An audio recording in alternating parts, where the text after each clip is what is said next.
complete Dhaka বোর্ডে first হয়েছে সেখানে সেখানে তোমার এই লয় তো কোনো ব্যাপার না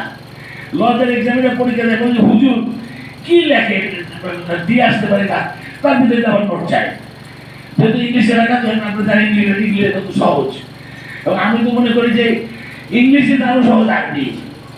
আমি তো কোনোদিন মাদ্রাসায় যাই নাই কিন্তু আমার খাতার তারা দেয় খাতার 90% আরবি লেখা একটা ভাবছেন কারণ আরবি এত সহজ ভাষা কিন্তু আমরা এইটাই শিখতে চাই না আমরা আনন্দ পড়ি আমি তো করে কমে 90% লোক আনন্দ অর্থ করতে পারবে না তো সুতরাং অথচ আল্লাহ নিজে বলছে কোরআন সহজ করে দিয়েছে আমি আমরা সেটা জানি না কেন জানি না কারণ আজকে আমাদের পড়ার সাথে সম্পর্ক নাই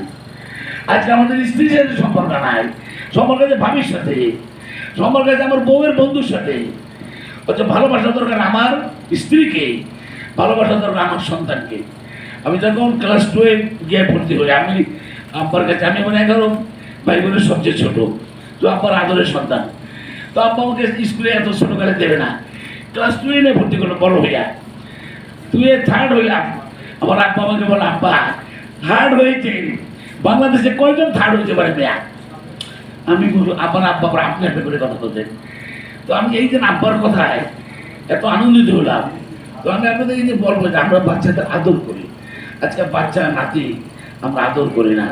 আমাদের স্ত্রীর আদর করি না তাদের তুলে তুলে রাখি সন্তানের খবর নেই না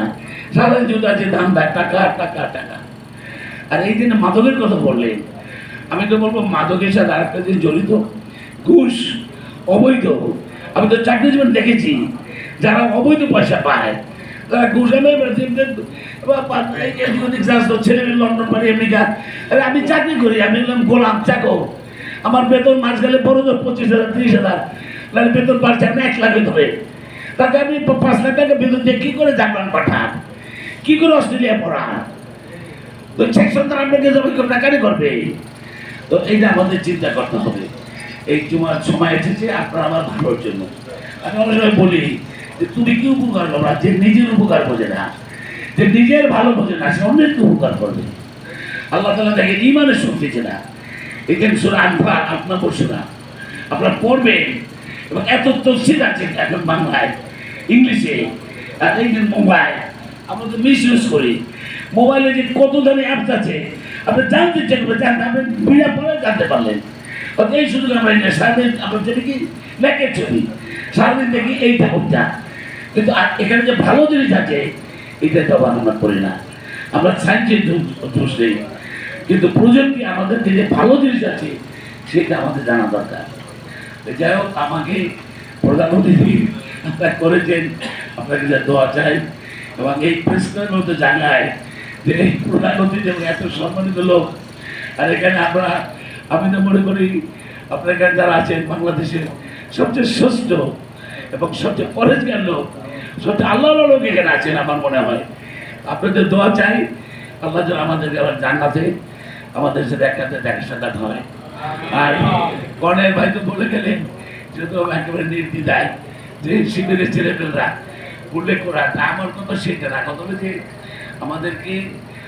নৈতিক জ্ঞান যদি আমি ছোটবেলা না দেই সে শিবির করুক আর